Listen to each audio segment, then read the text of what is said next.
Hello বন্ধুরা, নমস্কার সবাইকে। কেমন আছো তোমরা? কমেন্টে জানাও। আজকে আমি এই ভিডিওতে মাইক্রোসফট ওয়ার্ডের বেসিক যে ধারণাগুলো, এই ধারণাগুলো সম্পর্কে জানবো এবং মাইক্রোসফট ওয়ার্ডের কিছু টুলসের ব্যবহারগুলো জানবো।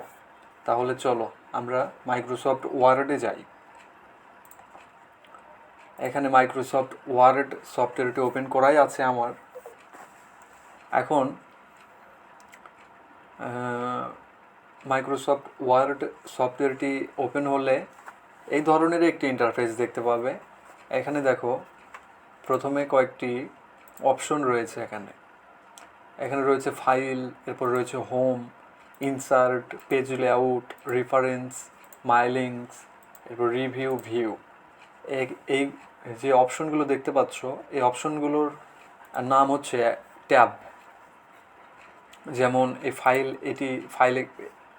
ফাইল এই অপশনটি হচ্ছে ফাইল ট্যাব। এরপরে হোম, এই হোম হচ্ছে home tab. Insert, page layout, reference, এগুলো হচ্ছে এক একটি ট্যাব। এক একটি ট্যাবের ভিতরে অনেকগুলো করে টুলস মেনু থাকে।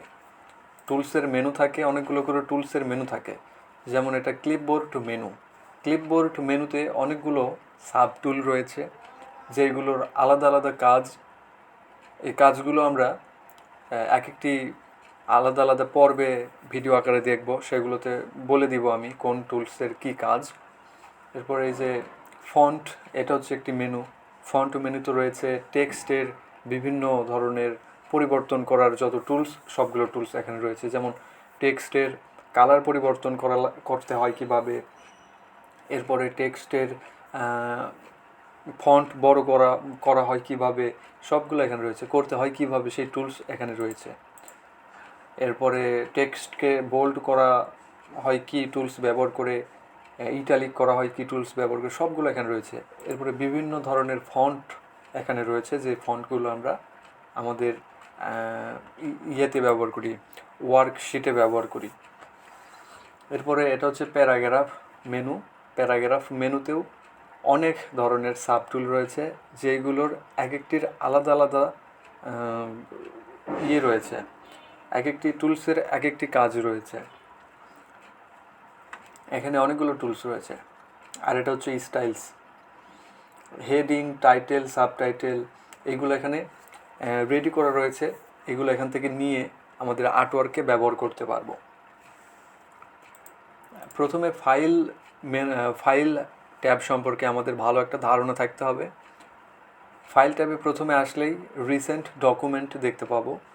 রিসেন্ট যে কাজগুলো করেছি, সেই কাজগুলো এই রিসেন্ট ডকুমেন্টস নামে যেই এখানে অপশনটি দেখতে পাচ্ছ, এই অপশনে রিসেন্ট ডকুমেন্টগুলো থাকবে। কিছুক্ষণ আগে বা গত কয়েকদিন আগে যে কাজগুলো করেছি, সেই কাজগুলো এখানে দেখতে পাবো।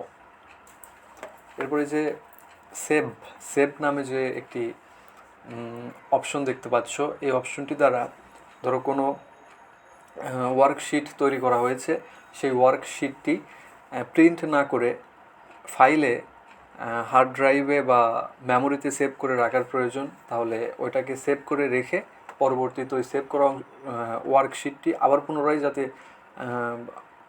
করা যায়, ওই ওয়ার্কশিটে যাতে পুনরায় কাজ করা যায়, সেইভাবে সেভ করে রাখার জন্য এই সেভ মেনুটি ব্যবহার করা হয়। ঠিক সেভ অ্যাজও একই ধরনের কাজ করে। সেভ অ্যাজ হচ্ছে ওই একই ধরনের, সেভ এবং সেভ অ্যাজ দুইটি একই ধরনের। এরপরে হচ্ছে ওপেন। কোনো ওয়ার্ক ডকুমেন্ট ধরো অন্য একটি কম্পিউটার থেকে আমার কম্পিউটারে পাঠানো হলো, সেই ডকুমেন্টটিকে ওপেন করার জন্য এই ওপেনটি ব্যবহার করা হয়। এরপরে ক্লোজ কোনো ফাইল ক্লোজ করার জন্য ক্লোজ ব্যবহার করা হয়। এরপর ইনফোতে রয়েছে রিসেন্ট। এই যে রিসেন্টে যদি আসি, এখানে রিসেন্ট যে কাজগুলো করেছে সেগুলো দেখতে পাবো। এরপর নিউ কোনো টেমপ্লেট বা ডকুমেন্ট তৈরি করার প্রয়োজন হলে বা ক্রিয়েট করার প্রয়োজন হলে, তখন আমরা এখানে ফাইলে এসে এই যে নিউ এই অপশনটিতে এসে এখান থেকে ব্ল্যাঙ্ক ডকুমেন্ট নিতে চাইলে ব্ল্যাঙ্ক ডকুমেন্ট, একদম সাদা ডকুমেন্ট নিতে চাইলে এই ব্ল্যাঙ্ক ডকুমেন্ট নিয়ে নিই।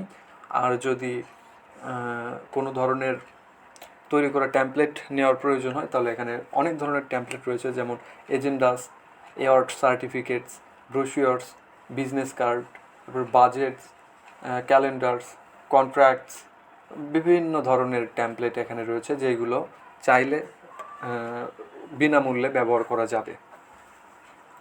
আর এখানে দেখতে পাচ্ছ প্রিন্ট, এটা হচ্ছে প্রিন্ট।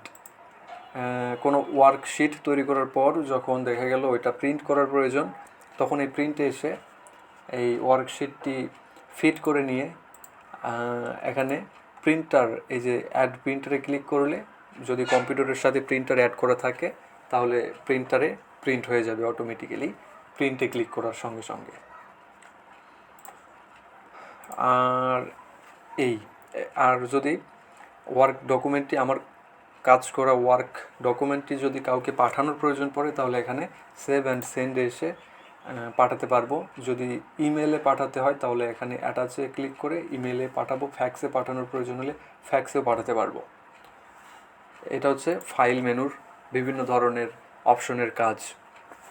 হোমে তো বললাম, এটা হচ্ছে ক্লিপবোর্ড অপশন, যেখানে বিভিন্ন ধরনের মেনু, বিভিন্ন ধরনের রয়েছে, টুলস রয়েছে।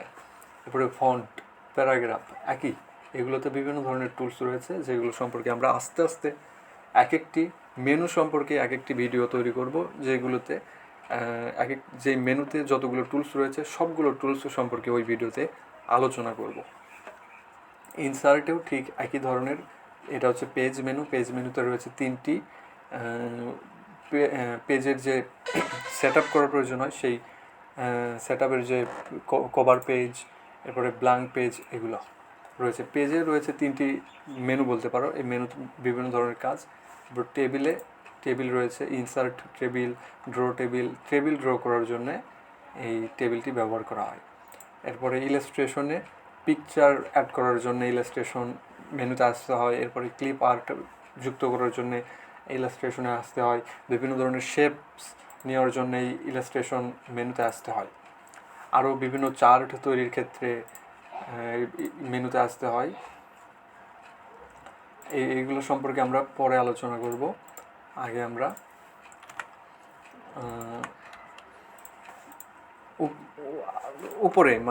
উপরের যেই বিষয়গুলো রয়েছে সেইগুলো সম্পর্কে একটু ধারণা নিই, তারপরে কাজগুলো আমরা করব। আস্তে আস্তে কাজেও আমরা যাব। এরপর লিঙ্কসে হাইপার লিঙ্কস, বুকমার্ক, এটা হচ্ছে লিঙ্কস। বিভিন্ন একসঙ্গে কাজ করার জন্য লিঙ্ক করার প্রয়োজন পড়ে, লিঙ্ক করে একসঙ্গে কাজ করা যায় একই ডকুমেন্টে। এরপরে হেডার অ্যান্ড ফুটার, টেক্সট। এরপরে পেজ লেআউটে যদি আসি, পেজের সেট আপের যে কাজগুলো রয়েছে, পেজের size, orientation, margins, break, line, hyphenation, বিভিন্ন ধরনের কাজ এখানে রয়েছে। ওরিয়েন্টেশনে আছে পোর্ট্রেট, ল্যান্ডস্কেপ। পেজ সেট আপের বিভিন্ন ধরনের যে অপশনগুলো রয়েছে, অপশনগুলোর কাজ খুবই গুরুত্বপূর্ণ। এই page set up, orientation, margins, এগুলো সবটা যতগুলো ডকুমেন্টই বা যতগুলো ওয়ার্কশিট তৈরি করো সবগুলো শিটেই ব্যবহার করা হয়। এই পেজ সেট আপের যে অপশনগুলো রয়েছে সবগুলো অপশনের ব্যবহার করতেই হবে। এরপরে পেজ ব্যাকগ্রাউন্ড, ওয়াটারমার্ক ব্যবহার করতে চাইলে ওয়াটারমার্ক ব্যবহার করতে পারবো। তারপর পেজের কালার পরিবর্তন করতে চাইলে পেজের কালারও পরিবর্তন করে নেওয়া যাবে, কোনো সমস্যা নেই। এরপরে বর্ডার দেওয়ার ইচ্ছে থাকলে যে কোনো ধরনের বর্ডার স্টাইল এখানে রয়েছে, চাইলে এখান থেকে যে কোনো একটি ব্যবহার করতে পারবো। এরপরে প্যারাগ্রাফের যে স্পেসিং, এরপরে রাইট ইনডেন্ট, লেফট ইনডেন্ট, এগুলো আমরা ব্যবহার করতে পারবো, এখানে আমাদের ওয়ার্কশিটে দিতে পারবো। অ্যারেঞ্জ,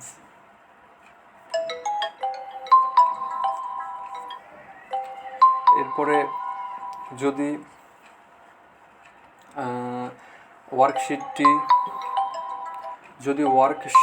এই ওয়ার্কশিটটি জুম করে বা বড় করে দেখার প্রয়োজন পড়ে, তাহলে এই যে নিচে এখানে দেখো জুম বার রয়েছে। জুম বারে যদি মাউসের স্ক্রল ঘোরাই, তাহলে আপ ডাউন করি, তাহলে এই স্পেস জুমিং লেভেল বাড়বে এবং কমবে।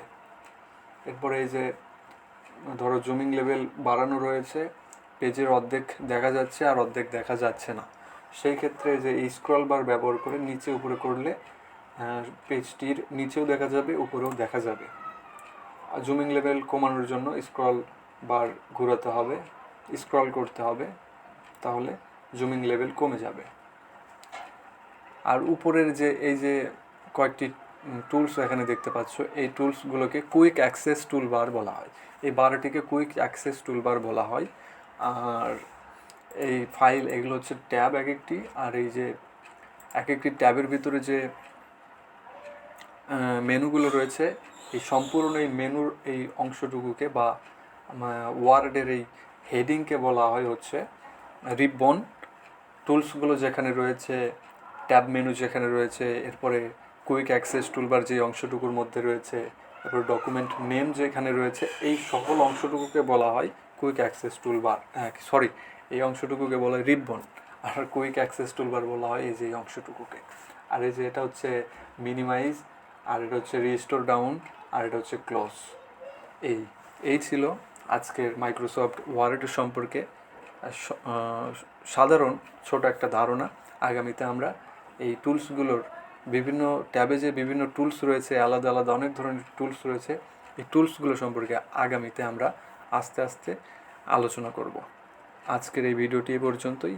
ভালো থাকবে সবাই, সুস্থ থাকবে। ধন্যবাদ এবং নমস্কার সবাইকে।